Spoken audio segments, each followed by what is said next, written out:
이 집만 엄마 몰래 팔아버리면 돼. 그럼 어머니는 어디에 모셔? 지금 그게 중요해?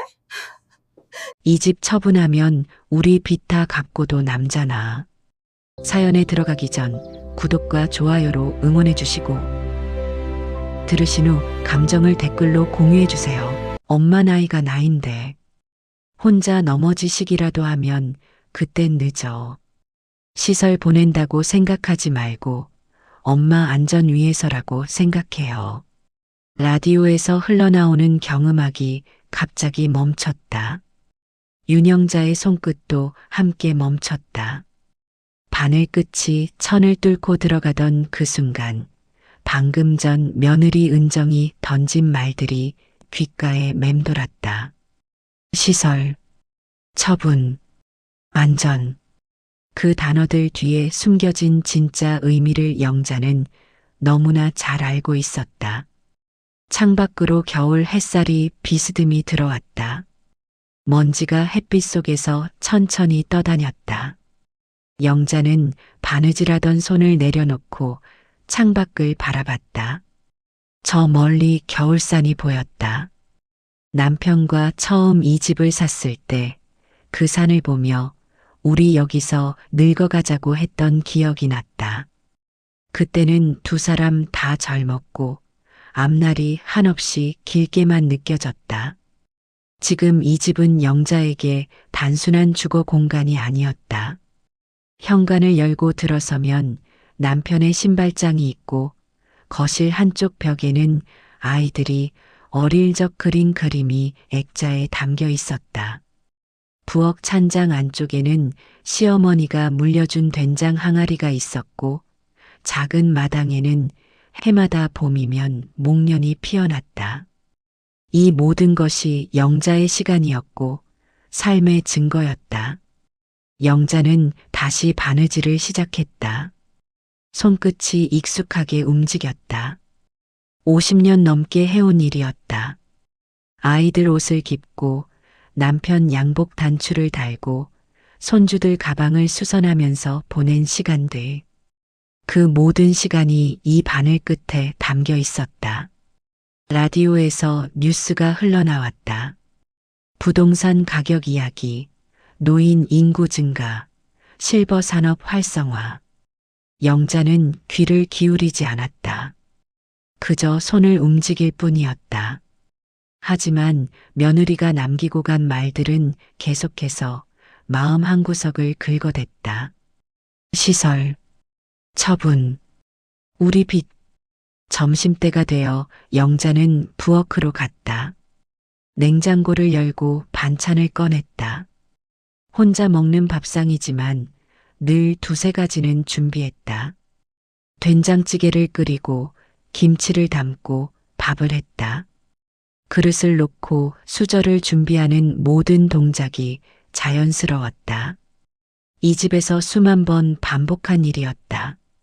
밥을 먹으면서 영자는 아침에 받은 전화를 떠올렸다. 아들 문석이 전화로 엄마 오늘 저녁에 잠깐 들를게요라고 했을 때는 별 생각이 없었다. 자주 오지는 못해도 가끔 얼굴 보러 오는 거라고 생각했다. 하지만 은정이 함께 온다는 말에 왠지 모를 불안감이 스쳤다. 부부가 함께 온다는 건 보통 의논할 일이 있을 때였다. 그리고 그 불안은 저녁 때 현실이 됐다. 문석과 은정은 과일 상자를 들고 왔다. 거실에 앉아 차를 마시면서 한참을 이런저런 이야기를 했다. 가게 이야기, 손주 이야기, 날씨 이야기. 그러다 은정이 조심스럽게 말을 꺼냈다. 어머니, 요즘 혼자 지내시는 거 힘들지 않으세요? 영자는 웃으며 대답했다. 뭐가 힘들어? 밥 해먹고 청소하고 할 만해. 그래도 나이가 나이인데. 문석이 끼어들었다. 만약에 몸이 안 좋아지시면 어떡하려고 그러세요? 영자는 찻잔을 내려놓았다. 아직 멀쩡한데 무슨 걱정을. 그때 은정이 앞으로 몸을 숙이며 말했다. 엄마 나이가 나인데 혼자 넘어지시기라도 하면 그땐 늦어요. 그리고 이어진 말들. 시설 보낸다고 생각하지 말라는 말, 엄마 안전을 위해서라는 말, 집을 정리하면 여러 가지로 마련할 수 있다는 말. 영자는 그 순간 가슴이 철렁 내려앉는 느낌을 받았다. 하지만 겉으로는 웃음을 잃지 않았다. 그래, 너희가 걱정되는 건 알아. 근데 엄마는 아직 여기서 살만해. 걱정 말아라.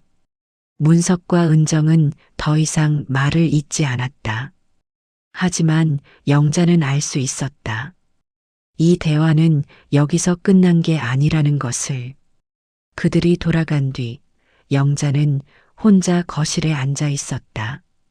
라디오는 여전히 경음악을 틀고 있었지만 이제는 아무것도 들리지 않았다. 그날 밤 영자는 잠을 이룰 수 없었다. 침대에 누워 천장을 바라보며 아들과 며느리가 했던 말들을 곱씹었다. 걱정해서 그런다는 말, 안전을 생각해야 한다는 말. 그 말들이 틀린 건 아니었다. 실제로 영자도 가끔 계단을 오르내릴 때 다리가 후들거릴 때가 있었고 장을 보고 돌아오면 숨이 찼다. 하지만 그렇다고 해서 이 집을 떠나야 한다는 생각은 한 번도 해본 적이 없었다. 이 집은 단순히 잠을 자고 밥을 먹는 공간이 아니었다. 여기에는 영자의 모든 기억이 담겨 있었다. 침실 벽장 안에는 남편의 옷이 아직도 걸려 있었고 거실 선반에는 두 사람이 함께 찍은 사진들이 놓여 있었다. 부엌 찬장에는 명절마다 쓰던 그릇들이 있었고 마당 한 구석에는 남편이 심었던 감나무가 서 있었다. 다음 날 아침 영자는 평소처럼 일찍 일어났다. 창문을 열고 찬 공기를 들이마셨다. 겨울 아침의 공기는 차갑고 맑았다. 영자는 간단히 세수를 하고 옷을 갈아입었다. 오늘은 시장 가는 날이었다. 일주일에 두세 번 시장에 나가 장을 보는 것이 영자의 일과였다. 시장으로 가는 길은 익숙했다. 골목을 빠져나와 큰 길로 나서면 버스 정류장이 있었다. 버스를 두 정거장 타고 내리면 시장 입구였다. 영자는 천천히 걸었다. 무릎이 예전 같지 않아서 빨리 걸을 수는 없었지만 이 정도 거리는 충분히 혼자 다닐 수 있었다. 시장에 도착하자 익숙한 풍경이 펼쳐졌다. 채소 가게 아주머니가 손을 흔들며 인사했다. 어머니, 오늘은 배추가 싱싱해요. 영자는 웃으며 다가갔다. 얼마예요? 오늘은 특별히 싸게 드릴게요. 생선 가게 주인도 영자를 보자 반갑게 맞았다. 할머니, 오랜만이네요. 고등어 한 손 가져가세요. 영자는 고등어를 골랐다. 이 시장에서 장을 본 지 벌써 30년이 넘었다. 처음에는 아이들 손을 잡고 왔었고 그 다음에는 남편과 함께 왔었다. 이제는 혼자였지만 시장 사람들은 여전히 영자를 기억했고 반겼다. 두부 가게 앞을 지나칠 때 영자는 잠시 멈춰섰다. 가게 안에서 나이 든 할머니 한 분이 혼자 두부를 자르고 있었다. 그 할머니는 영자보다 나이가 더 많아 보였다. 허리가 굽었고 손이 떨렸지만 여전히 가게를 지키고 있었다. 영자는 그 모습을 보며 생각했다. 저 할머니도 누군가는 쉬라고 했을 것이다. 하지만 저렇게 일을 하면서 사는 게 더 낫다고 생각하는 걸지도 모른다. 장을 보고 집으로 돌아오는 길, 영자는 무거운 장바구니를 들고 천천히 걸었다. 다리가 아팠지만 참을 만했다. 버스를 타고 집 앞 정류장에서 내려 골목길로 접어들었다. 골목 어귀에서 이웃집 김할머니를 만났다. 영자 씨, 장 보고 오세요? 네, 오늘 배추가 좋더라고요. 그래요? 나도 나중에 나가봐야겠네. 두 사람은 잠깐 길에 서서 이야기를 나눴다. 김할머니는 영자와 비슷한 나이였고, 역시 혼자 살았다. 남편은 몇 해 전에 세상을 떠났고, 자식들은 모두 멀리 살았다. 요즘 우리 같은 사람들 혼자 사는 거 힘들다고 자꾸 그러더라고요. 김할머니가 말했다. 영자는 고개를 끄덕였다. 맞아요. 우리 애들도 그래요. 근데 말이야, 혼자 살면 뭐 어때요? 우리끼리 도우면서 살면 되지. 영자는 김할머니의 말에 위안을 받았다. 그렇다. 혼자 산다고 해서 고립된 건 아니었다. 이웃이 있었고, 시장 사람들이 있었고, 오랜 친구들이 있었다. 이 모든 관계가 이 동네에서, 이 집에서 이어져 왔다. 집에 돌아와 장바구니를 내려놓고 영자는 부엌에서 물을 한 잔 마셨다. 창밖으로 마당이 보였다. 겨울이라 나무들은 앙상했지만 봄이 오면 다시 잎이 돋아날 것이었다. 영자는 그 봄을 이 집에서 맞고 싶었다. 다음 봄도 그 다음 봄도. 점심을 먹고 영자는 거실 서랍을 열었다. 안에는 오래된 사진첩들이 쌓여 있었다. 영자는 그 중 하나를 꺼내 펼쳤다. 남편과 결혼식 날 찍은 사진이 나왔다. 두 사람 모두 젊었고 웃고 있었다. 그 다음 장에는 처사이를 안고 있는 사진, 이 집 앞에서 찍은 가족 사진들이 이어졌다. 영자는 한 장 한 장 넘기며 지난 시간을 돌아봤다. 행복했던 순간들, 힘들었던 순간들, 평범했던 일상들. 그 모든 것이 이 집에서 일어났다. 이 집은 단순한 건물이 아니라 영자의 인생 그 자체였다. 사진을 보다가 영자는 한 장 앞에서 손을 멈췄다. 남편이 마당에서 감나무를 심고 있는 사진이었다. 남편은 땀을 흘리며 웃고 있었고 영자는 옆에서 물을 건네주고 있었다. 그때 남편이 말했다. 우리 늙어서도 이 나무 아래서 감 따먹자. 영자는 눈시울이 뜨거워지는 걸 느꼈다. 그날 저녁 영자는 혼자 저녁을 먹으며 결심했다. 자식들이 걱정하는 건 이해한다. 하지만 이 집을 떠날 수는 없다. 적어도 지금은 스스로 판단할 수 있을 때까지는 이 집에서 살겠다. 그것이 영자가 내린 결론이었다. 며칠이 지났다. 영자는 평소처럼 생활했다. 아침에 일어나 라디오를 틀고 청소를 하고 밥을 지었다. 하지만 마음 한구석에는 계속 불안감이 자리 잡고 있었다. 아들과 며느리가 다시 찾아올 것 같은 예감이 들었다. 그 예감은 일주일 후 현실이 됐다. 문석이 전화를 걸어왔다. 엄마, 오늘 저녁에 또 들를게요. 은정이랑 같이요. 영자는 그래, 저녁 먹고 오너라라고 대답했지만 전화를 끊고 나니 가슴이 답답했다. 저녁 무렵 문석과 은정이 도착했다. 이번에도 과일을 들고 왔다. 영자는 거실로 안내하고 차를 내왔다. 세 사람은 소파에 앉아 당분간 일상적인 이야기를 나눴다. 하지만 영자는 알 수 있었다. 이들이 온 진짜 이유는 따로 있다는 것을. 엄마, 저번에 말씀드렸던 것 좀 더 생각해 보셨어요? 문석이 조심스럽게 물었다. 영자는 찻잔을 내려놓았다. 무슨 생각을 더해? 엄마는 여기서 잘 살고 있어. 은정이 끼어들었다. 어머니, 우리가 정말 걱정돼서 그래요.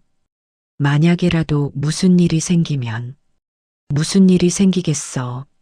아직 멀쩡한데. 지금은 그래도 나중에는.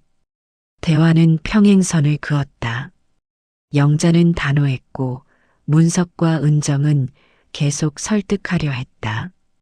1시간쯤 지났을까 은정이 한숨을 쉬며 말했다.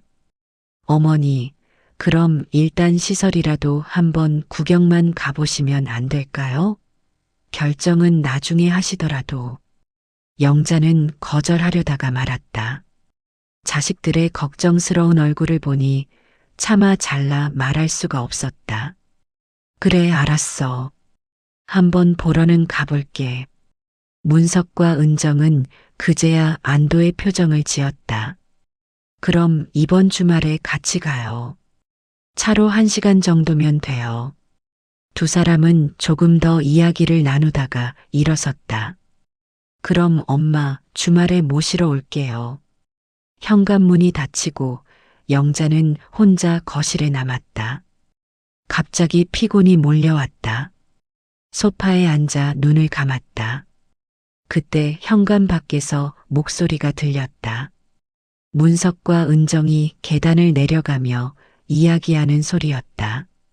엄마가 생각보다 고집이 세네.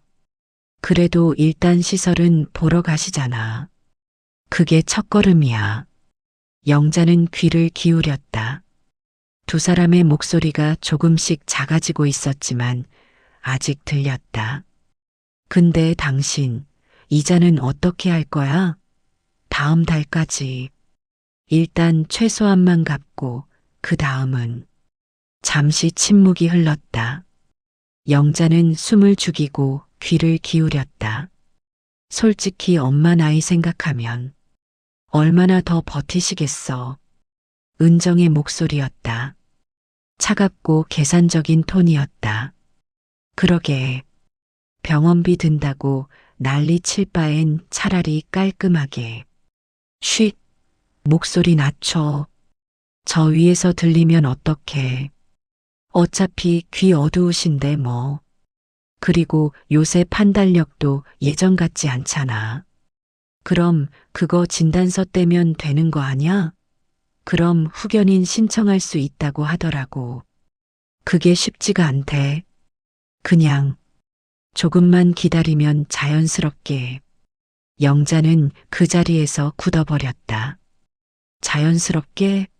무엇이 자연스럽게 된다는 것인가? 등골이 서늘해졌다. 이 집만 있으면 빚 다 갚고도 남는데. 이 동네 재개발 들어온다잖아. 알아. 그러니까 조금만 참자. 어차피 우리 거 될 건데. 계단을 내려가는 발소리가 점점 멀어졌다. 영자는 한참을 그대로 서 있었다. 손이 떨렸다. 다리에 힘이 풀렸다. 벽을 짚고 겨우 소파까지 걸어가 주저앉았다. 거실로 돌아와 소파에 앉았지만 몸이 떨렸다. 화가 나는 것인지 슬픈 것인지 무서운 것인지 알 수 없었다. 여러 감정이 한꺼번에 밀려왔다. 영자는 두 손으로 얼굴을 감싸고 깊게 숨을 들이쉬었다. 조금만 기다리면 자연스럽게. 그 말이 머릿속에서 계속 맴돌았다. 내가 죽기를 기다린다는 말인가? 내가 판단력을 잃기를 바란다는 말인가? 영자는 벽에 걸린 시계를 바라봤다. 밤 9시였다. 평소 같으면 뉴스를 보거나 책을 읽을 시간이었다.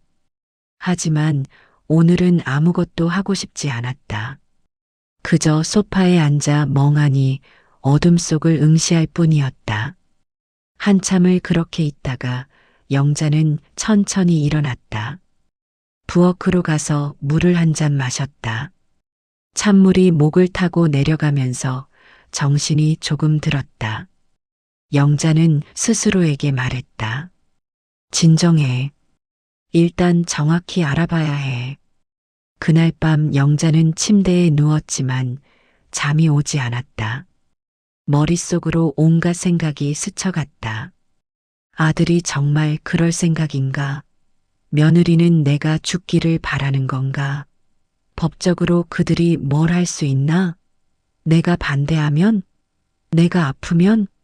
내가 판단을 못하게 되면? 질문들이 꼬리에 꼬리를 물었다. 답은 나오지 않았다.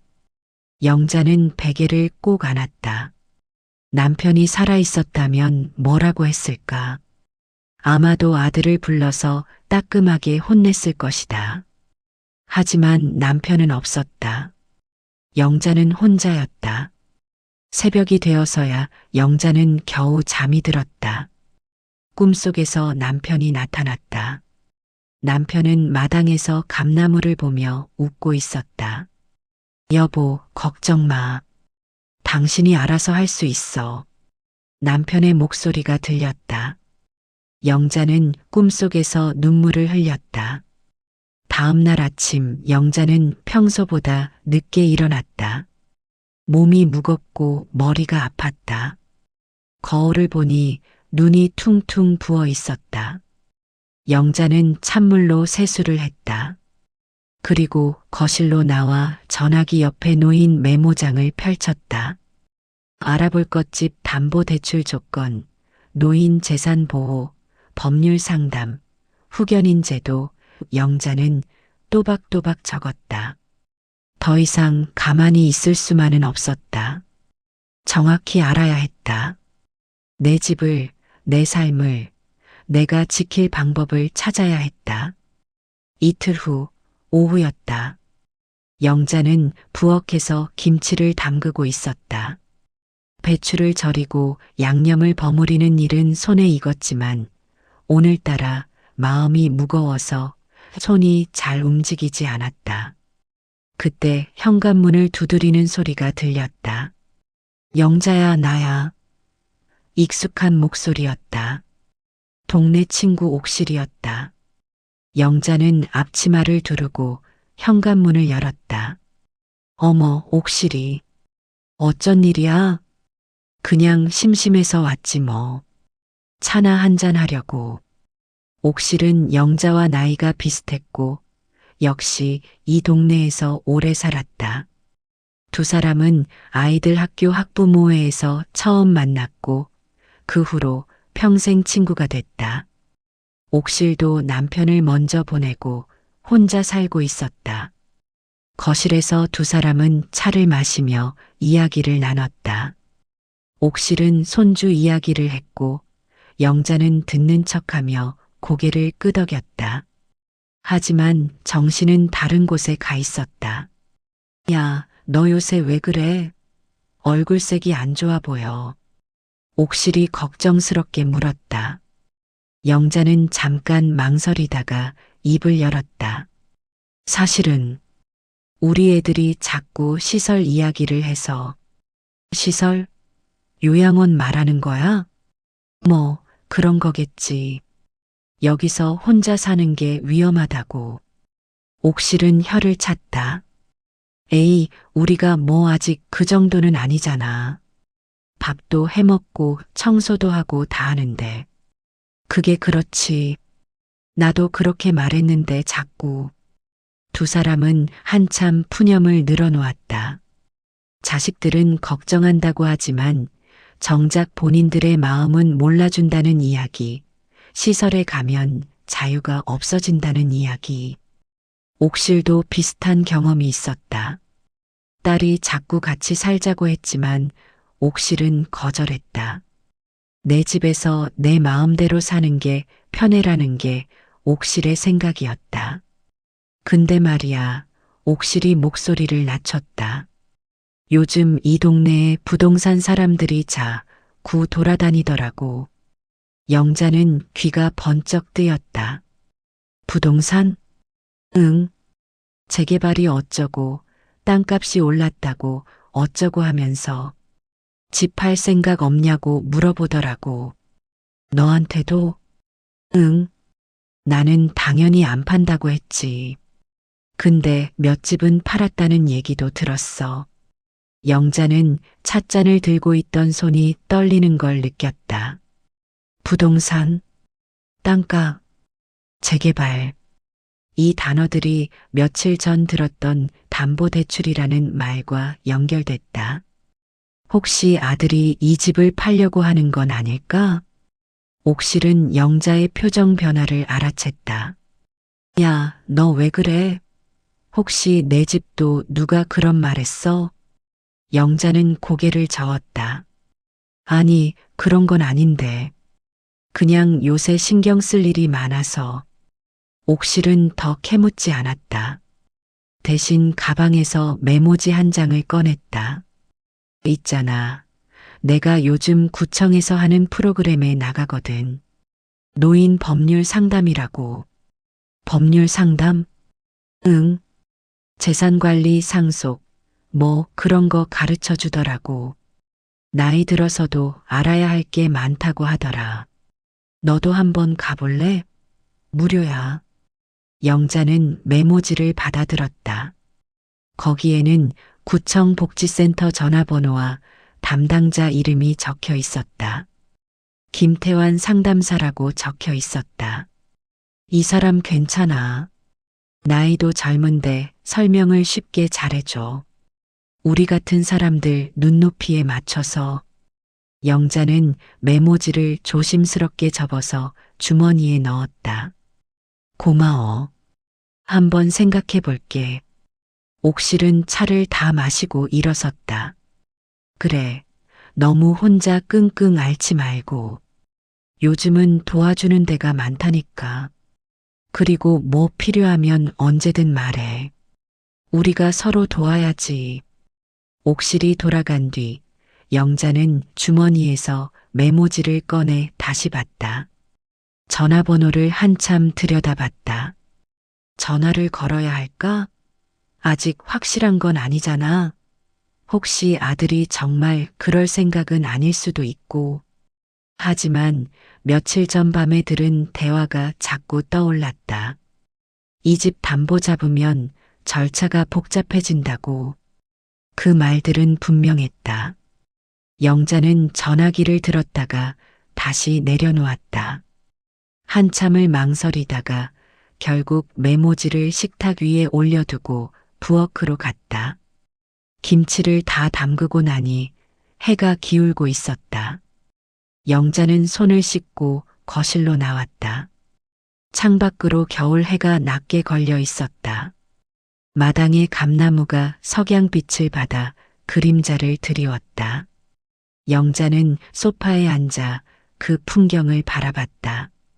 이 집에서 보낸 시간들이 주마등처럼 스쳐갔다. 신혼 때 첫 집들이를 했던 날, 아들이 태어나서 처음 집에 데려왔던 날, 남편과 마당에 나무를 심던 날, 손주들이 놀러와서 뛰어다니던 날. 그 모든 순간이 이 집에 새겨져 있었다. 영자는 다시 식탁 위에 메모지를 봤다.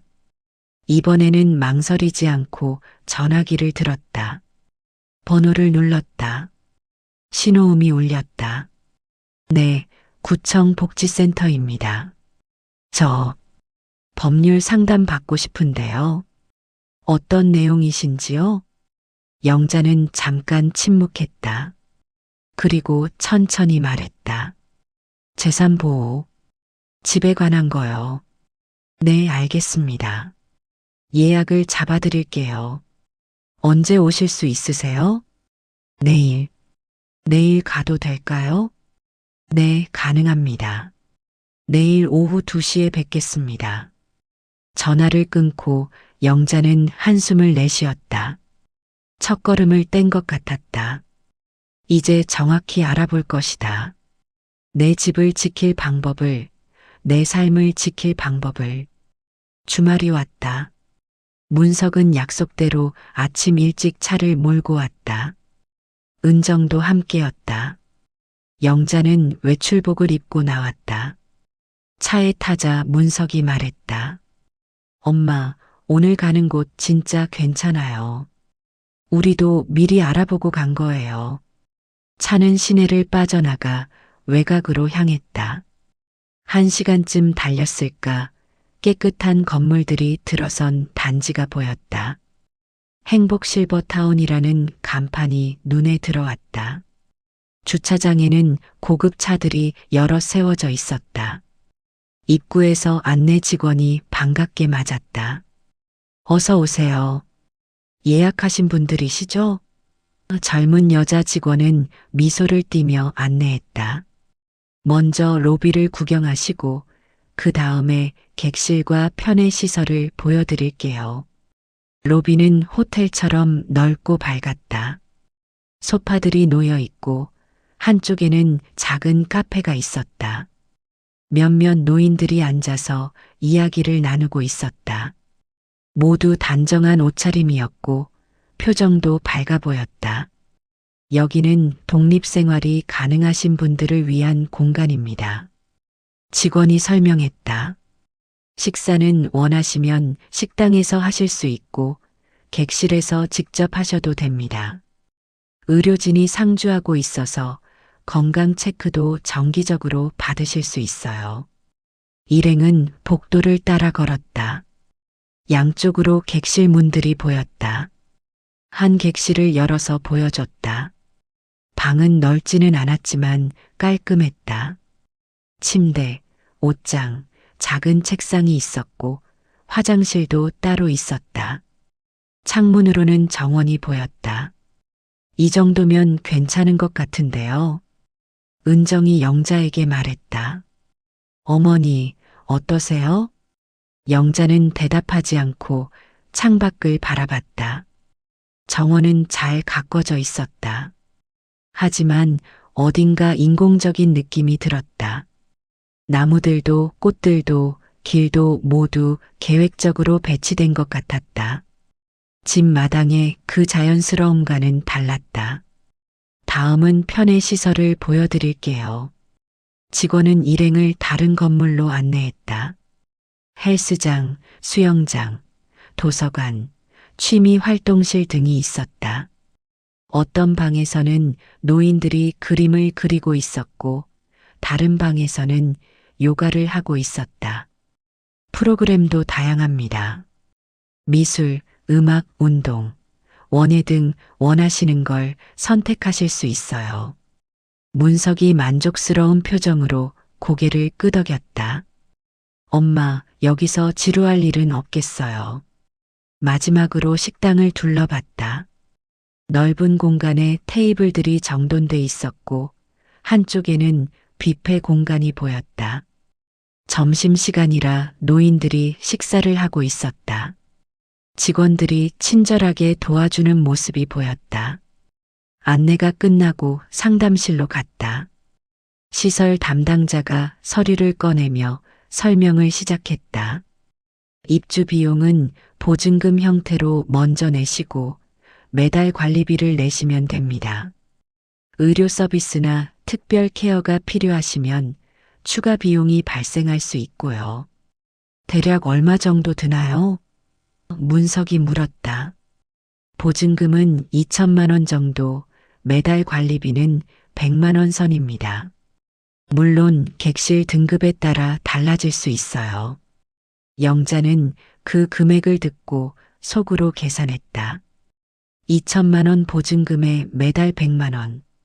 1년이면 1,200만 원이 넘는다. 영자의 연금으로는 감당할 수 없는 금액이었다. 집을 처분하시면 비용 마련이 수월하실 겁니다. 담당자가 덧붙였다. 요즘 많은 분들이 그렇게 하세요.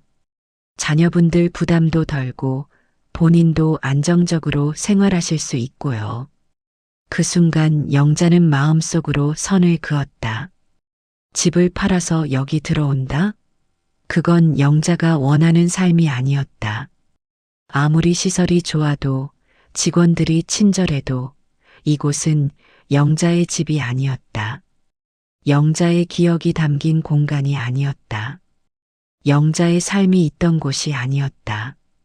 잘 생각해 보시고 연락 주세요. 담당자는 팜플렛을 건넸다. 언제든 입주 가능합니다. 차를 타고 돌아오는 길, 차 안은 조용했다. 문석이 먼저 입을 열었다. 엄마, 괜찮지 않았어요? 시설도 좋고. 영자는 창밖을 보며 대답했다. 좋긴 한데. 근데요?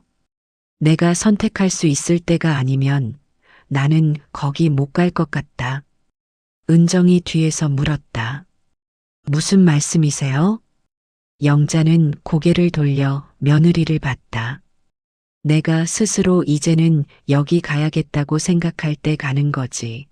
누가 나를 보내려고 해서 가는 곳은 아니라는 거야. 차 안이 다시 조용해졌다. 문석은 운전대를 잡은 채 아무 말도 하지 않았다. 은정도 입을 다물었다. 영자는 다시 창밖을 봤다. 차는 시내로 들어서고 있었다. 익숙한 거리, 익숙한 풍경. 이곳이 영자의 세계였다. 집에 도착해서 차에서 내리며 영자가 말했다. 고맙다. 구경은 잘했어. 근데 엄마 생각은 변하지 않았다. 아직은 여기서 살 거야. 문석과 은정은 네라고 대답했지만 표정이 밝지 않았다. 두 사람은 곧 떠났고 영자는 혼자 집에 들어갔다. 거실 소파에 앉아 영자는 팜플렛을 펼쳐봤다. 화려한 사진들, 장밋빛 설명들. 하지만 그 어디에도 집이라는 단어는 없었다. 시설, 공간, 서비스. 그런 단어들만 있었다. 영자는 팜플렛을 접어서 서랍에 넣었다. 그리고 내일 구청에 가기로 한 약속을 떠올렸다. 오후 2시, 김태환 상담사. 영자는 메모장을 꺼내 물어볼 질문들을 적기 시작했다. 집을 자식이 마음대로 처분할 수 있나요? 노인의 재산을 보호하는 제도가 있나요? 후견인 제도는 무엇인가요? 질문을 적으면서 영자는 조금씩 마음이 정리되는 걸 느꼈다. 이제 더 이상 혼란스럽지 않았다. 영자는 정확히 알고 싶었다. 법이 뭐라고 하는지, 내가 할 수 있는 게 뭔지, 어떻게 해야 내 삶을 지킬 수 있는지. 창밖으로 해가 지고 있었다. 영자는 불을 켜고 저녁을 준비했다. 오늘은 긴 하루였다. 하지만 내일은 새로운 시작이 될 것 같았다. 영자는 그렇게 믿었다. 다음 날 오후 영자는 구청 복지센터로 향했다. 버스를 타고 시내 중심가로 나갔다. 구청 건물은 생각보다 컸다. 입구에서 안내를 받아 3층 복지 상담실로 올라갔다. 복도 양쪽으로 여러 상담실이 보였고 각 방마다 작은 명패가 붙어 있었다. 김태환 법률상담사라고 적힌 방 앞에서 영자는 잠시 망설였다. 노크를 할까 말까 고민하던 찰나 안에서 들어오세요라는 목소리가 들렸다. 영자는 문을 열고 들어갔다. 방 안은 작았지만 정돈돼 있었다. 책장에는 법률 서적들이 빼곡히 꽂혀 있었고 책상 위에는 서류들이 가지런히 쌓여 있었다. 30대 중반쯤 되어 보이는 남자가 일어나 인사했다. 어르신 앉으세요. 어제 전화 주신 분이시죠? 네, 윤영자라고 합니다. 김태환은 의자를 권하고 자신도 앉았다. 그는 부드러운 목소리로 물었다. 어떤 일로 오셨는지 편하게 말씀해 주세요. 영자는 준비해온 메모장을 꺼냈다. 거기에는 어젯밤 적어둔 질문들이 빼곡히 적혀 있었다. 하지만 막상 말을 꺼내려니 어디서부터 시작해야 할지 막막했다. 한참을 망설이다가 영자는 천천히 입을 열었다. 제 집에 대해서요. 자식들이 그걸 담보로 잡으려 하는 것 같아서요. 김태환은 고개를 끄덕이며 메모를 시작했다. 자세히 말씀해 주시겠어요? 어떤 상황이신지. 영자는 그동안 있었던 일들을 차근차근 설명했다. 아들과 며느리가 찾아와서 시설 이야기를 꺼낸 것, 우연히 들은 대화에서 집 담보와 대출 이자 이야기가 나온 것, 실버타운을 구경 간 것. 말을 하는 동안 영자의 목소리는 떨렸지만 끝까지 또박또박 이야기를 이어갔다. 김태환은 중간에 끼어들지 않고 끝까지 들었다. 그리고 영자가 말을 마치자 조용히 물었다. 혹시 치매나 건강상 문제로 판단 능력이 떨어졌다는 진단을 받으신 적 있으세요? 아니요. 병원에서는 나이에 비해 건강하다고 했어요. 그럼 걱정하실 필요 없습니다. 김태환은 안심시키듯 말했다. 어르신께서 스스로 판단하실 수 있는 상태라면 재산은 본인 동의 없이 절대 처분할 수 없습니다. 영자는 그 말을 듣고 가슴이 조금 내려앉는 느낌을 받았다. 정말요? 네. 법적으로 재산권은 철저히 보호됩니다. 자녀라고 해도 부모님 동의 없이는 집을 팔거나 담보로 잡을 수 없어요. 김태환은 서랍에서 안내 자료를 꺼내 영자 앞에 펼쳤다. 물론 후견인 제도라는 게 있긴 합니다. 하지만 이것도 함부로 되는 게 아니에요. 후견인이요? 네. 어르신이 치매 같은 질환으로 스스로 판단을 못하게 되셨을 때 법원이 지정하는 사람이 대신 재산을 관리하는 제도예요. 하지만 이것도 법원의 까다로운 심사를 거쳐야 하고 무엇보다 어르신의 이익을 위해서만 사용할 수 있습니다. 영자는 자료를 들여다봤다. 복잡한 법률 용어들이 적혀 있었지만 김태환의 설명을 들으니 조금씩 이해가 됐다. 그러니까 영자가 정리하듯 말했다. 내가 멀쩡한데 애들이 마음대로 할 수는 없다는 거죠? 맞습니다. 그리고 설령 나중에 후견인이 선임된다 해도 그건 어르신을 보호하기 위한 제도지 재산을 빼앗는 도구가 아닙니다. 후견인은 매년 법원에 재산관리 내역을 보고해야 하고 함부로 집을 팔거나 담보로 잡을 수 없어요. 영자는 처음으로 안도의 한숨을 내쉬었다. 며칠 동안 짓눌렀던 무게가 조금씩 가벼워지는 느낌이었다. 하지만 동시에 다른 걱정이 떠올랐다. 근데요, 영자가 조심스럽게 물었다. 우리 아들이 빚 때문에 힘들어하는 건 맞거든요. 나도 도와주고 싶긴 한데 이 집까지 걸면 나중에 어떻게 될까봐. 김태환은 고개를 끄덕였다. 그 마음 충분히 이해합니다. 하지만 어르신, 집을 담보로 잡으면 최악의 경우 집을 잃을 수도 있다는 걸 아시죠? 네. 아드님 사업이 회복되면 다행인데 만약 더 악화되면 어르신도 아드님도 모두 위험해집니다. 그래서 신중하게 생각하셔야 해요. 김태환은 잠시 생각하다가 말을 이었다. 대신 다른 방법을 생각해 보시는 건 어떨까요? 예를 들어 어르신이 감당 가능한 선에서 소액을 지원한다든지 아드님 사업 구조를 함께 점검한다든지. 영자는 그 말에 고개를 끄덕였다. 맞는 말이었다. 무조건 안 된다고 할 게 아니라 모두가 감당할 수 있는 방법을 찾아야 했다. 그리고 한 가지 더 말씀드리고 싶은 게 있습니다. 김태환은 다른 서류를 꺼냈다. 사전 의사결정서라는 게 있어요. 그게 뭔가요? 어르신이 지금 스스로 판단할 수 있을 때 미리 결정해 두는 문서입니다.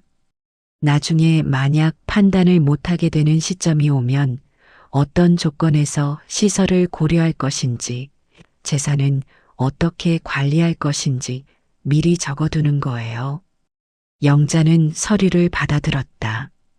이걸 써두면, 네, 나중에 혹시라도 분쟁이 생기거나 결정이 필요할 때 어르신의 의사를 명확히 알 수 있습니다.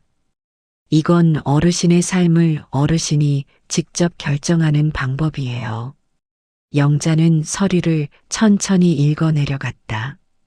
거주지에 대한 의사, 재산관리 방침, 의료 결정, 후견인 선호도 항목들이 빼곡히 적혀 있었다. 집에 가져가셔서 천천히 생각해 보세요. 그리고 작성하실 때 도움이 필요하시면 언제든 오세요. 상담은 1시간 넘게 이어졌다. 김태환은 영자의 질문 하나하나에 친절히 답했다. 법률 용어를 쉽게 풀어 설명했고 실제 사례들도 들려줬다. 영자는 메모장에 중요한 내용들을 받아 적었다. 상담을 마치고 나오면서 영자는 김태환에게 인사했다. 정말 고맙습니다. 덕분에 마음이 좀 놓였어요. 천만에요. 어르신 기억하세요. 어르신의 재산은 어르신 것입니다. 누구도 함부로 할 수 없어요. 그리고 자식을 돕는 것도 좋지만 어르신 자신을 먼저 지키셔야 합니다. 영자는 고개를 끄덕이며 복지센터를 나섰다. 밖으로 나오니 오후 햇살이 따스했다. 버스 정류장으로 걸어가면서 영자는 가방 속 서류들을 만져봤다. 사전 의사결정서, 재산권 보호 안내문, 상담 기록. 이 종이들이 영자에게는 든든한 무기처럼 느껴졌다. 버스에 올라타 창밖을 바라보며 영자는 생각했다. 이제 아들과 제대로 이야기해야 할 때가 왔다. 더 이상 피하거나 넘어갈 수 없었다. 진짜 문제가 무엇인지, 어떻게 해결할 수 있는지 함께 마주 봐야 했다. 집에 도착해서 영자는 가방에서 서류들을 꺼내 식탁 위에 펼쳐 놓았다. 그리고 전화기를 들어 아들 문석에게 전화를 걸었다. 여보세요, 엄마. 문석아, 내일 시간 있니? 엄마가 할 말이 있어서. 전화 너머로 잠시 침묵이 흘렀다. 무슨 일이세요? 내일 보면 얘기하자. 중요한 거야. 내일 저녁 집으로 와라. 은정이는 안 데려와도 돼. 우리 둘이서만 얘기하자. 알겠습니다, 엄마. 전화를 끊고 영자는 서류들을 다시 정리했다. 내일은 중요한 날이 될 것이었다. 피할 수 없는 대화, 하지만 반드시 필요한 대화. 영자는 마음을 단단히 먹었다. 다음 날 저녁 문석은 약속 시간보다 조금 일찍 도착했다. 현관문을 열고 들어서는 그의 얼굴은 긴장으로 굳어 있었다. 영자는 거실로 안내하고 차를 내왔다.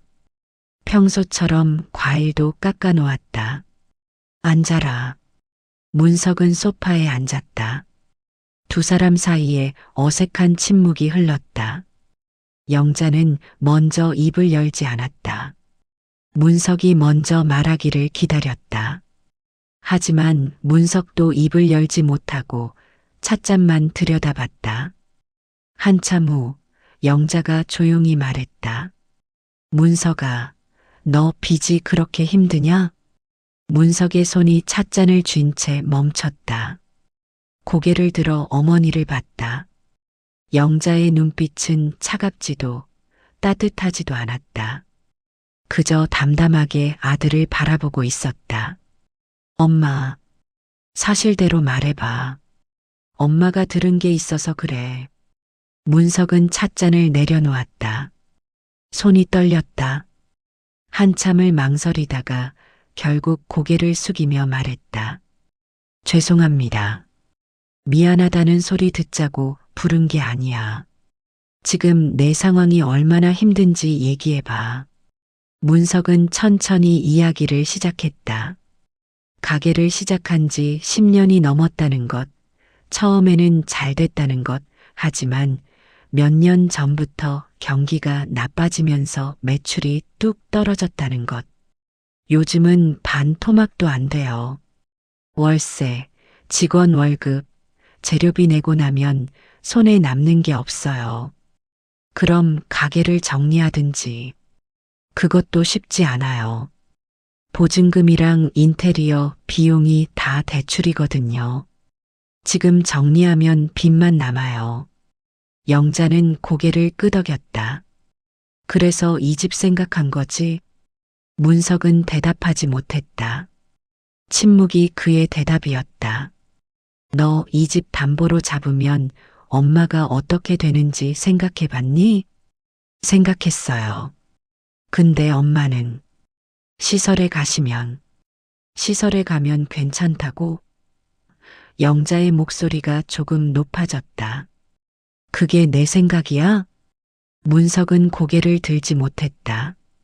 영자는 잠시 심호흡을 하고 마음을 가라앉혔다. 소리를 지른다고 해결될 일이 아니었다. 문석아, 엄마가 구청에 다녀왔어. 법률 상담받고 왔다. 문석이 놀란 듯 고개를 들었다. 법률 상담료? 그래. 엄마 재산이 어떻게 보호되는지, 너희가 뭘 할 수 있고 없는지 다 알아봤어. 영자는 가방에서 서류들을 꺼내 식탁 위에 놓았다. 여기 봐. 엄마가 동의 안 하면 너희는 이 집에 손도 못 대. 법으로 정해진 거야. 문석은 서류를 봤지만 제대로 읽지 못했다. 눈앞이 흐려졌다. 엄마, 죄송해요. 제가 한심하다는 소리 듣자고 부른 것도 아니야. 영자는 단호하게 말했다. 지금 필요한 건 내가 얼마나 미안한지가 아니라 이 상황을 어떻게 해결할지야. 영자는 메모장을 펼쳤다. 거기에는 숫자들이 빼곡히 적혀 있었다. 내 가게 월세가 얼마지? 250만 원이요. 직원은 몇 명? 2명이요. 월급은? 한 명당 200만 원씩이요. 영자는 계속 질문했다. 대출이자, 재료비, 카드값, 생활비. 문석은 하나하나 대답했다. 처음에는 머뭇거렸지만 점점 솔직하게 이야기했다. 숨길 게 없었다. 어차피 다 들킬 상황이었다. 그럼 한 달에 최소한 500만 원은 있어야 버틸 수 있겠네. 그 정도는 돼야 해요. 근데 요즘은 그것도 안 돼요. 영자는 한참 계산기를 두드렸다. 그리고 메모장에 뭔가를 적었다. 문석은 어머니의 옆모습을 바라봤다. 주름진 얼굴, 구분 등 거친 손. 평생 일하며 살아온 흔적들이었다. 엄마, 제가 잘못했어요.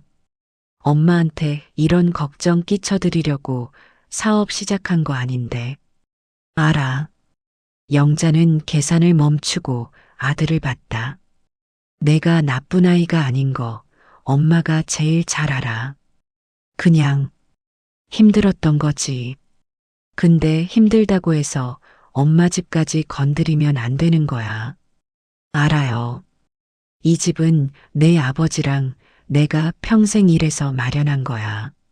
너도 여기서 컸고 내 동생도 여기서 컸어.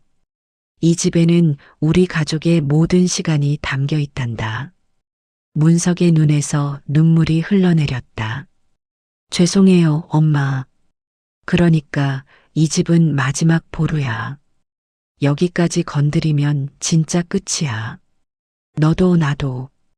영자는 메모장을 아들 앞으로 밀었다. 대신 이렇게 하자. 엄마가 지금 가진 예금이 얼마 안 되지만 그 중에서 2천만 원은 내한테 줄 수 있어. 돌려받을 생각도 안 해. 엄마, 대신 조건이 있어. 첫째, 가게 구조를 다시 짜. 직원을 줄이든 자리를 옮기든 뭔가 바꿔야 해. 지금처럼 가다간 돈을 쏟아부어도 소용없어. 문석은 고개를 끄덕였다. 둘째, 은정이 미용실이랑 합쳐서 가계부를 다시 짜. 어디서 돈이 새는지 정확히 파악해. 셋째, 엄마한테 더 이상 숨기지 마. 무슨 일 있으면 바로 얘기해. 네, 엄마. 그리고 마지막으로 영자는 사전 의사결정서를 꺼냈다. 엄마가 이걸 작성할 거야. 나중에 엄마가 판단을 못하게 되면 어떻게 할지 미리 정해두는 거래. 문석은 서류를 받아 읽었다. 어머니가 어떤 조건에서 시설을 고려할 것인지, 재산은 어떻게 관리할 것인지 상세히 적혀 있었다. 이건 너희한테 맡기는 게 아니라 엄마가 결정하는 거야. 알겠지? 네, 엄마. 알겠습니다. 두 사람은 한참을 더 이야기했다. 처음으로 숨김없이 솔직하게. 문석은 가게가 어려워진 과정을 자세히 설명했고, 영자는 자신이 구청에서 들은 이야기를 전했다. 대화는 밤늦게까지 이어졌다. 문석이 일어설 때쯤 영자가 말했다. 문석아, 엄마는 내가 잘 되길 바라. 진심으로. 근데 그게 엄마 희생으로 이루어져선 안 돼. 우리 둘 다 살아야지. 알겠습니다, 엄마. 정말 죄송하고 고맙습니다. 문석은 깊게 허리를 숙여 인사했다. 영자는 아들의 등을 토닥였다. 됐어. 이제 가. 은정이 기다리겠다. 문석이 나간 후 영자는 혼자 거실에 남았다. 긴장이 풀리니 피곤이 몰려왔다. 하지만 마음은 한결 가벼웠다. 해야 할 말을 다 했다. 이제 시작이었다. 함께 방법을 찾아가야 했다. 일주일 후 영자는 다시 구청을 방문했다. 이번에는 사전 의사결정서를 작성하기 위해서였다. 김태환 상담사는 반갑게 맞아주었다. 어르신, 어떻게 지내셨어요? 덕분에 아들이랑 제대로 얘기했어요. 영자는 지난 일주일간 있었던 일을 간단히 설명했다. 김태환은 고개를 끄덕이며 들었다. 잘하셨습니다. 그게 가장 중요해요. 솔직한 대화. 그래서 오늘은 그 서류 작성하러 왔어요. 두 사람은 사전 의사결정서를 한 항목씩 검토했다. 김태환은 각 항목의 의미를 설명했고, 영자는 신중하게 자신의 의사를 표시했다. 거주지에 대한 의사란에 영자는 이렇게 썼다. 본인이 일상생활을 스스로 수행할 수 없게 되고 24시간 돌봄이 필요하다는 의사의 소견이 있을 경우에만 시설 입소를 고려한다. 그 전까지는 현재 거주지에서 방문 요양 서비스를 이용하며 생활하기를 원한다. 재산관리 방침란에는 이렇게 적었다. 현재 거주 중인 주택은 본인 사망 시까지 처분하지 않는다. 예금은 본인의 생활비와 의료비 목적으로만 사용한다. 자녀의 사업 자금이나 대출 상환 목적으로는 사용하지 않는다.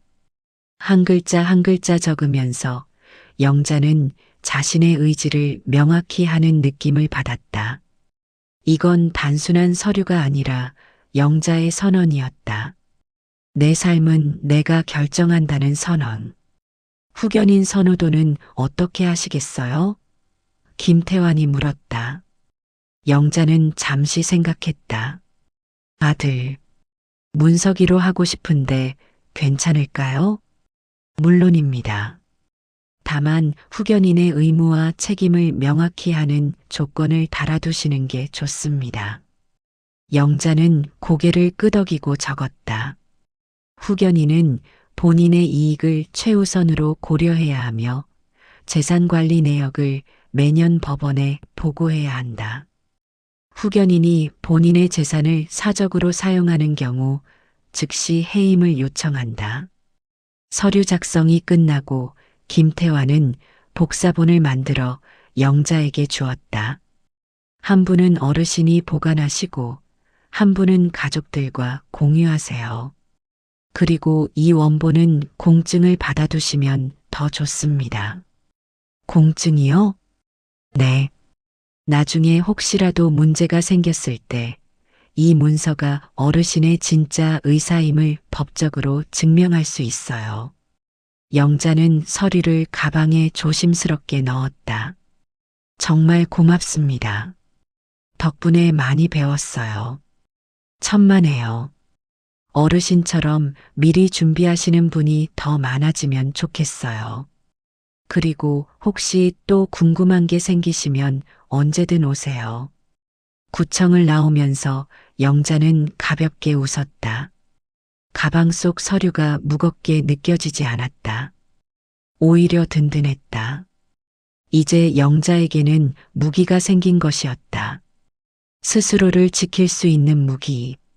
그날 저녁 영자는 문석과 은정을 다시 집으로 불렀다. 식탁에는 저녁 식사가 차려져 있었다. 세 사람은 밥을 먹으면서 일상적인 이야기를 나눴다. 가게 이야기, 미용실 이야기, 날씨 이야기. 식사가 끝나고 영자는 서류들을 꺼내 식탁 위에 펼쳤다. 너희한테 보여줄 게 있어. 문석과 은정은 서류를 봤다. 사전이사 결정서, 재산관리 방침, 후견인 지정서. 하나하나 읽어내려가는 두 사람의 표정이 진지해졌다.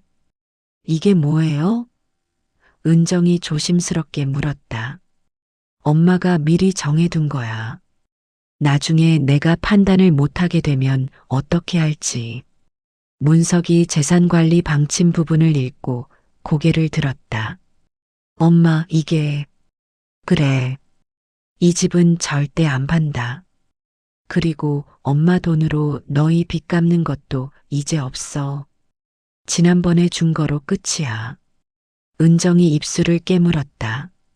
어머니, 저희가 정말 죄송해요. 저희가 너무... 됐어. 영자는 손을 들어 말을 막았다. 이제 지난 일은 됐고 앞으로 어떻게 할지 얘기해보자. 영자는 또 다른 메모장을 펼쳤다. 거기에는 지난 일주일간 영자가 정리한 계획들이 적혀 있었다. 첫째, 문석이 가게는 직원 한 명을 줄여. 대신 은정이가 몇 시간씩 도와주는 걸로 해. 제가요? 은정이 놀라 물었다. 그래. 미용실은 예약제잖아. 손님 없는 시간에 가게 가서 도와줘. 직원 한 명 월급이면 200만 원 아끼는 거야. 문석과 은정은 서로를 봤다. 생각지 못한 방법이었다. 둘째, 가게 자리를 옮겨. 지금 그 비싼 월세 내면서 장사하니까 남는 게 없는 거야. 조금 외진 곳이어도 월세가 싼 데로 가. 하지만 손님들이 진짜 단골은 따라와. 그리고 요즘은 온라인으로도 주문받잖아. 자리가 중요한 게 아니야. 영자는 계속 설명했다. 온라인 판매를 늘릴 것, 불필요한 메뉴를 줄일 것, 재료비를 아낄 방법. 하나하나가 영자가 밤새 고민한 결과물이었다. 셋째, 은정이 미용실도 가격을 조정해봐. 너무 싸게 하지 마. 실력 있으면 제값 받아야지. 하지만 요즘 경쟁이 심해서 경쟁이 심하니까 더 차별화해야지. 가격만 낮추면 손님도 내 실력을 낮춰봐. 은정은 고개를 끄덕였다. 사실 그동안 가격 경쟁에 지쳐 있었다. 어머니의 말이 맞았다. 그리고 마지막으로 너희 집 가계부를 다시 짜. 엄마가 같이 볼 테니까 숨기지 말고 다 가져와. 영자는 네 번째 메모지를 꺼냈다. 거기에는 가계부 양식이 적혀 있었다. 수입, 고정 지출, 변동 지출, 저축. 항목들이 깔끔하게 정리돼 있었다. 이렇게 해서 한 달 한 달 버텨나가는 거야. 당장 대박 나려고 하지 말고 그냥 조금씩 안정화시키는 거지. 문석은 서류들을 보며 눈물을 참았다. 엄마, 죄송하고 감사합니다. 그런 소리 하지 마. 가족끼리 뭐.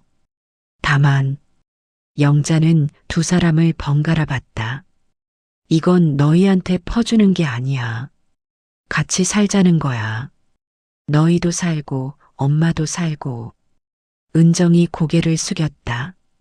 알겠습니다, 어머니. 정말 감사합니다.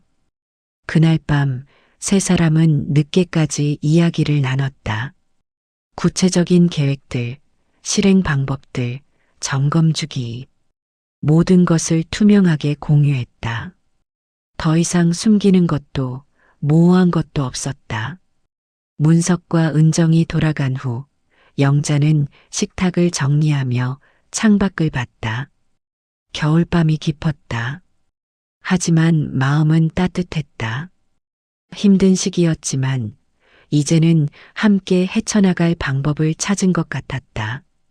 다음 날부터 계획이 실행에 옮겨졌다. 문석은 직원 한 명에게 미안하지만 상황을 설명하고 계약을 정리했다. 그 직원도 요즘 가게 사정을 알고 있었기에 큰 문제 없이 받아들였다. 은정은 미용실 예약표를 조정했다. 손님이 없는 오전 시간에는 가게에 가서 문석을 도왔다. 처음에는 서툴렀지만 금방 익숙해졌다. 주문받고 포장하고 청소하는 일. 간단한 일이었지만 인건비 절감에는 큰 도움이 됐다. 가게 자리 이전은 시간이 걸렸다. 문석은 부동산을 돌아다니며 조건에 맞는 곳을 찾았다. 한 달 후 조금 외진 곳이지만 월세가 반값인 곳을 발견했다. 단골 손님들에게 이전 소식을 알렸다. 몇몇은 멀다고 안 온다 했지만 대부분의 단골은 따라왔다. 역시 장사는 자리가 아니라 음식이네요. 한 단골이 말했다. 맛있으면 어디든 가죠. 온라인 판매도 본격적으로 시작했다. 문석은 젊은 직원에게 배워서 SNS 계정을 만들고 사진을 올리기 시작했다. 처음에는 반응이 없었지만 몇 주 지나니 주문이 들어오기 시작했다. 은정의 미용실도 변화가 있었다. 가격을 올리면서 동시에 서비스를 개선했다. 상담 시간을 늘리고 고객 한 명 한 명에게 더 신경 썼다. 처음에는 손님이 줄까봐 걱정했지만 오히려 만족도가 올라가면서 재방문율이 높아졌다. 실력으로 승부하니까 더 보람 있어요. 은정이 영자에게 말했다. 가격 경쟁만 하다 보니 제 실력까지 의심하게 됐었어요. 매주 일요일 세 사람은 영자의 집에 모여서 가계부를 점검했다. 영자는 노안경을 쓰고 장부를 꼼꼼히 봤다. 어디서 돈이 샜는지, 어디를 더 줄일 수 있는지 함께 머리를 맞댔다. 이번 주는 재료비가 많이 나왔네? 네, 명절 특수가 있어서 미리 많이 사뒀어요. 그럼 다음 주는 좀 줄겠구나. 좋아. 영자는 숫자에 강했다. 평생 살림을 하면서 돈 관리를 해온 경험이 있었다. 그 경험이 지금 큰 도움이 됐다. 한 달이 지나고 두 달이 지났다. 조금씩 숨통이 트이기 시작했다. 당장 빚을 다 갚을 수는 없었지만 적어도 이자는 낼 수 있게 됐다. 원금도 조금씩 줄어들기 시작했다. 어느 일요일 가계부 점검을 마치고 문석이 말했다. 엄마, 이제 좀 보이는 것 같아요. 터널 끝이. 영자는 웃으며 아들의 어깨를 두드렸다. 그래. 천천히 가자. 급하게 가려다가 넘어지면 안 되니까. 그날 저녁 영자는 혼자 앉아 사전 의사결정서를 다시 읽어봤다. 몇 달 전 작성한 그 문서. 그때는 절박한 마음으로 썼지만 지금 다시 보니 의미가 달라졌다. 이건 단순히 재산을 지키기 위한 문서가 아니었다. 이건 내 삶을 내가 설계하는 문서였다. 언제 어떻게 살 것인지, 어떤 조건에서 변화를 받아들일 것인지 스스로 결정해 둔 것. 영자는 서랍을 열고 그 옆에 다른 서류를 넣었다. 구청에서 받은 복지 서비스 안내문, 방문 요양 서비스 신청서, 건강검진 일정표. 이것들도 모두 영자가 스스로 알아보고 준비한 것들이었다. 며칠 후 구청에서 연락이 왔다. 방문 요양 도우미가 배정됐다는 연락이었다. 영자는 신청서를 넣을 때만 해도 반신반의했는데 정말로 승인이 된 것이었다. 주 2회, 한 번에 2시간씩 방문합니다. 청소, 세탁, 간단한 운동 보조를 해드려요. 첫 방문 날 젊은 여자 도우미가 왔다. 이름은 박지은이었다. 할머니 만나서 반갑습니다. 제가 앞으로 도와드릴게요. 처음에는 어색했다. 남이 집에 들어와서 청소하는 게 익숙하지 않았다. 하지만 지은은 조심스럽게 예의 바르게 일했다. 영자가 힘들어하는 곳을 찾아서 도왔다. 할머니, 이 창문 닫기 힘드시죠? 제가 할게요. 아이고, 고맙네. 전혀요. 제 일인걸요. 지은은 청소만 하는 게 아니라 이야기 상대도 되어줬다. 요즘 젊은이들의 생활, 동네 소식, 건강 정보. 영자는 지은과 이야기하는 시간이 즐거웠다. 할머니, 요즘 동네에서 노인 체조 프로그램 한대요. 같이 가보실래요? 나이 든 사람들끼리 모여서 하는 거? 네, 재미있대요. 친구도 사귀고. 영자는 처음에는 거절했다.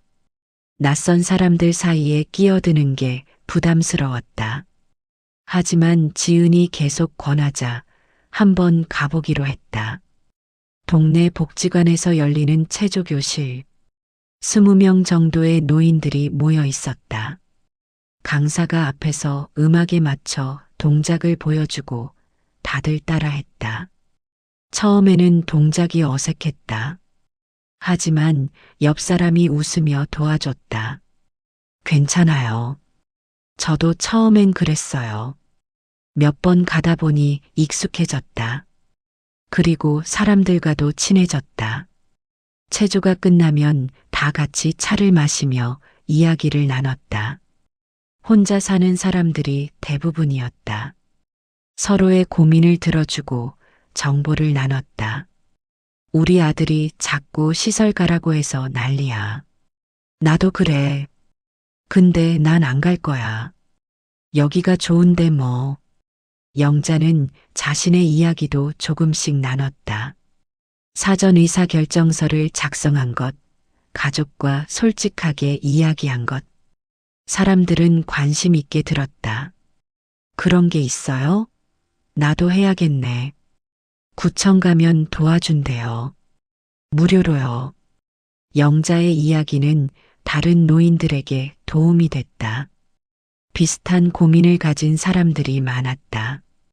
서로 정보를 나누면서 각자의 방법을 찾아갔다. 석 달쯤 지났을까? 어느 날 영자는 거울을 보다가 놀랐다. 얼굴에 생기가 돌았다. 몇 달 전에 그 지친 얼굴이 아니었다. 규칙적인 운동, 사람들과의 교류, 안정된 마음. 이 모든 것이 영자를 변화시킨 것 같았다. 문석도 변했다. 예전처럼 초조해하지 않았다. 가게 일에 집중했고 손님들에게 더 친절해졌다. 급하게 돈을 벌려고 하지 않고 천천히 단골을 만들어갔다. 은정도 마찬가지였다. 가격 경쟁에서 벗어나니 일이 더 즐거워졌다. 손님들과 진심으로 소통했고 그 결과 입소문이 났다. 어느 일요일 세 사람이 모여 가계부를 점검했다. 영자는 숫자를 보고 고개를 끄덕였다. 이번 달도 괜찮네. 이 속도면 내년쯤엔 빚을 거의 다 갚겠구나. 네, 엄마. 정말 감사해요. 감사하긴. 우리 가족인데. 그날 저녁 영자는 창밖을 보며 혼잣말했다. 여보, 당신 봤어요? 우리 아들, 이제 제대로 하는 것 같아요. 계절이 바뀌었다. 겨울이 가고 봄이 왔다. 마당의 감나무에 새싹이 돋기 시작했다. 목련도 꽃망울을 맺었다. 영자는 매일 아침 마당에 나가 나무들을 살폈다. 올해도 꽃이 피겠구나. 봄은 단순히 계절의 변화가 아니었다. 영자에게 그리고 이 가족에게 봄은 새로운 시작을 의미했다. 어려운 겨울을 견뎌내고 맞이하는 봄. 문석의 가게는 완전히 살아나지는 않았지만 안정됐다. 매출이 꾸준히 나왔고 빚도 절반 이상 갚았다. 무엇보다 문석의 표정이 밝아졌다. 더 이상 쫓기듯 사는 게 아니라 자신의 속도로 살고 있었다. 엄마, 이번 달 매출이 작년 같은 달보다 높아요. 그래, 잘 됐다. 온라인 주문이 많이 늘었어요. 단골도 많이 생기고요. 은정의 미용실도 잘 되고 있었다. 가격을 올렸는데도 손님이 줄지 않았다. 오히려 실력 있는 미용실이라는 입소문이 나면서 새 손님들이 찾아왔다. 어머니, 이번에 어머니 머리 제가 해드릴게요. 특별 서비스로요. 그래, 고맙다. 은정은 시어머니를 미용실로 모셨다. 머리를 하면서 두 사람은 이야기를 나눴다. 며느리와 시어머니 사이의 그 어색함이 많이 사라진 상태였다. 어머니, 그때 정말 죄송했어요. 저희가 너무 이기적이었어요. 됐어. 다 지난 일이야. 아니에요. 어머니 입장은 생각 안 하고 저희 편의만 생각했어요. 이제는 알아요. 어머니한테 이 집이 얼마나 소중한지. 영자는 거울 속 며느리를 봤다. 진심이 담긴 얼굴이었다. 은정아, 너희도 힘들었을 거야. 엄마가 이해해. 그래도 앞으로는 어머니 생각 먼저 할게요. 머리를 마치고 거울을 보니 영자는 놀랐다. 세련되게 변한 자신의 모습이 낯설었다. 어머, 나 이렇게 멋져? 어머니 원래 미인이세요. 제가 더 돋보이게 해드린 거죠. 두 사람은 함께 웃었다. 영자는 은정의 손을 잡았다. 고마워. 잘 어울린다. 집으로 돌아오는 길, 영자는 동네를 둘러봤다. 익숙한 거리, 익숙한 가게들. 시장 아주머니들이 손을 흔들었다. 할머니, 머리 새로 했네요? 젊어 보여요. 그래요? 우리 며느리가 해줬어요. 며느리가 효녀네요. 영자는 웃으며 시장을 걸었다. 장바구니에 오늘 저녁 식사 재료를 샀다. 아들네 가족이 저녁에 온다고 했다. 손주들도 같이 온다고. 집에 도착해서 저녁 준비를 시작했다. 예전처럼 손이 익숙하게 움직였다. 방문 도우미 지은이 와서 도와줬다. 할머니, 오늘 가족들 오신다고요? 제가 청소 더 깨끗이 할게요. 고마워, 지은아. 할머니 요즘 표정이 정말 밝으세요. 처음 뵀을 때랑 완전 달라요. 영자는 웃었다. 그래, 기분이 좋아서 그런가 봐. 저녁 무렵 문성네 가족이 도착했다. 손주들이 뛰어들어왔다. 할머니, 어머, 우리 강이 왔네. 지수도. 아이들은 마당으로 뛰어나갔다. 목련꽃을 보며 신기해했다. 할머니, 이 꽃 이름이 뭐예요? 목련이야. 예쁘지? 네. 할머니 집은 꽃이 많아서 좋아요. 저녁 식사는 시끌벅적했다. 아이들이 떠들고 어른들이 웃고 영자는 그 모든 소리를 들으며 행복했다. 이게 가족이었다. 이게 집이었다. 식사 후 문석이 봉투 하나를 꺼냈다. 엄마, 이거 뭔데? 생활비예요. 많은 건 아니지만 매달 조금씩이라도 드리고 싶어서요. 영자는 봉투를 받다. 됐어. 너희가 쓰렴. 아니에요, 엄마. 받으세요. 그때 도와주신 거 저희 평생 잊지 않을 거예요. 빚은 못 갚아도 이렇게라도 효도하고 싶어요. 영자는 아들의 눈을 봤다. 진지한 눈빛이었다. 더 이상 불안하거나 초조하지 않은 단단해진 눈빛.